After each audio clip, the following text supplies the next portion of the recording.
भी देवादिदेव महादेव को जल चढ़ाएं। जल चढ़ाते समय हमारे भावों में जब हम शंकर भगवान को जल चढ़ाते हैं तो एक स्मरण आपके भीतर रहे, ध्यान रखें। एक बात आप लोगों से कहना चाहेंगे, जब भी देवादिदेव महादेव को जल चढ़ाएं, जल चढ़ाते समय तुम्हारे भावों में जब हम शंकर भगवान को जल चढ़ाते हैं तो एक स्मरण आपके भीतर रहे, ध्यान रखें। जैसे ये शिवलिंग है, ठीक है, ये जलाधारी है, पीठी का जिस पर ये शिवलिंग रखा हुआ है, ये जलाधारी, बीच में अशोक सुंदरी, इधर गणेश जी, इधर कार्तिकेय जी। जिस पे शिवलिंग रखा हुआ है ये माता पार्वती जी का हस्त कमल। ऊपर से जो एक एक बूंद पानी नीचे गिरता है वो शंकर भगवान की 5 बेटियां जया, विषहरा, शामली बारी, दौतली और देव।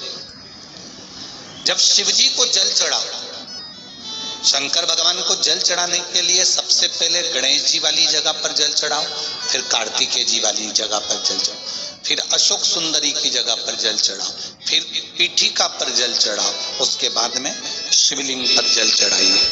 जब अपन किसी कामना के लिए अगर जल चढ़ा रहे हैं तो उसके लिए हमको ये ध्यान रखना पड़ेगा, पहले कहाँ चढ़ाना है, जहां से पानी नीचे गिरता है तो राइट में गणेश जी, लेफ्ट में कार्तिक, जो एक भाग होता है, यहाँ पर अपन ने जल चढ़ाया गणेश जी को, यहाँ चढ़ाया कार्तिकेय को, बीच में एक मोटी सी लाइन होती है जहाँ सुख सुंदरी विराजमान होती है, वहां जल चढ़ाकर और फिर जल को चारों तरफ घुमाने के बाद फिर शिव जी को समर्पित कर। एक बात और याद रखिए, जिन बेटे बेटियों की शादी नहीं हो रही, 30 साल, 32 साल, 35 साल, 40 साल, 28 साल, 27 साल हो गए, उनसे निवेदन है कि जब भी आप देवादिदेव महादेव को जल समर्पित करें, जल चढ़ाने के बाद शुरुआत भी अशोक सुंदरी से करें और चढ़ाने के बाद में समापन भी शिवलिंग पे चढ़ाने के बाद अशोक सुंदरी पर करें। जब हम कम से कम 3 महीना लगातार अशोक सुंदरी से जल चढ़ाकर शिवलिंग पे जल चढ़ाकर अशोक सुंदरी पर उस जल की धार का